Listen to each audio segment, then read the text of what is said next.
नमस्कार विद्यार्थी मित्रांनो, आज आपण B.एडमधील गणित अध्यापन पद्धती या विषयातील गणितातील अंतर्गत समवाय इंटरनल कोरिलेशन इन मॅथमॅटिक्स या टॉपिकविषयी माहिती मिळवू।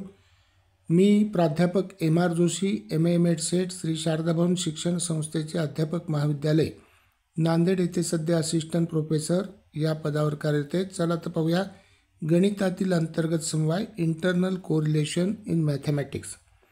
आता गणितातील अंतर्गत समवाय म्हणजे काय? गणितातील अंतर्गत समवाय म्हणजे गणित विषयाच्या विविध शाखांमधील परस्पर संबंध ओळखणे आणि त्या संकल्पना एकत्रित शिकवणे होय। गणिताच्या शाखांमध्ये असलेल्या अंतर्गत संबंधांमुळे विद्यार्थ्यांना संकल्पना स्पष्टपणे समजतात आणि त्यांच्या उपयोजन क्षमतेमध्ये वाढ होते। आता या समवायाचे महत्त्व काय? गणितातील अंतर्गत समवायाचे महत्त्व: संकल्पनांची सुसूत्रता वाढते, समस्यांचे निराकरण करण्याची क्षमता विद्यार्थ्यांमध्ये विकसित होते, विविध शाखांमधील संकल्पना जोडल्यामुळे विषय विद्यार्थ्यांना सोपा वाटू लागतो, तर्कशक्ती आणि विश्लेषण कौशल्य वृद्धिंगत होते, गणिताच्या विविध शाखांमधील ज्ञानाचा परस्पर संबंध विद्यार्थ्यांच्या लक्षात येतो। आता गणितातील अंतर्गत समवायाची काही उदाहरणं आपण पाहूया। उदाहरण नंबर 1, बीजगणित आणि भूमिती यांचा अंतर्गत समवाय। कोणत्याही समभुज त्रिकोणाचे क्षेत्रफळ सूत्राने काढता येते। संकल्पना ही आहे की कोणत्याही समभुज त्रिकोणाचे क्षेत्रफळ सूत्राने काढता येते। तर ते सूत्र कोणतं आहे? Area of triangle equal to √3 divided by 4 s square. Yes म्हणजे साईड स्क्वेअर, म्हणजे समभुज त्रिकोणाचे क्षेत्रफळ बरोबर √3 भागिले 4 गुणिले बाजूचा वर्ग।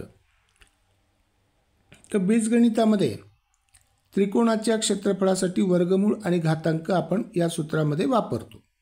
तर भूमितीमध्ये त्रिकोणाच्या रचनेशी संबंधित प्रमेयांचा वापर ह्या ठिकाणी केला जातो।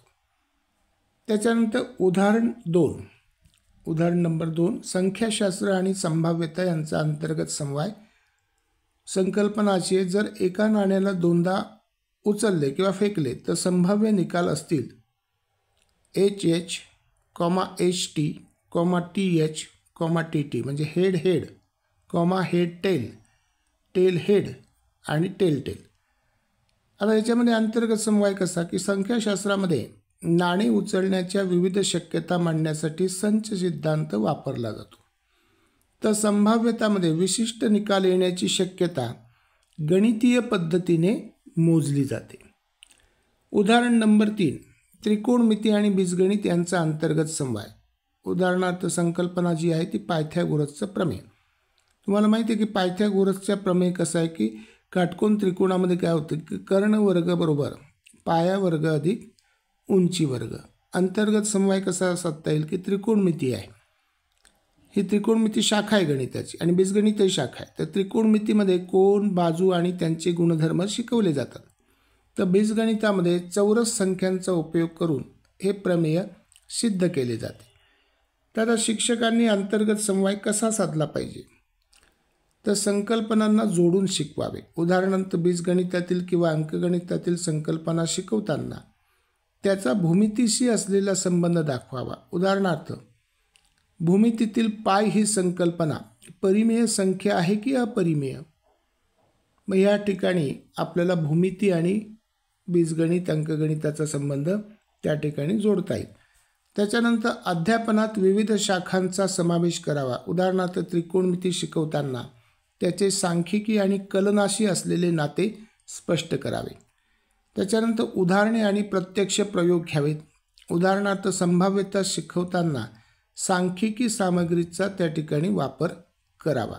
तर निष्कर्षामध्ये समारोपामध्ये मी असं म्हणेल की गणितातील अंतर्गत समवायामुळे विद्यार्थी विषयाची सखोल समज घेतात, म्हणजे तो विषय सखोल समजावून घेतात आणि तो केवळ पाठांतराचा विषय राहत नाही।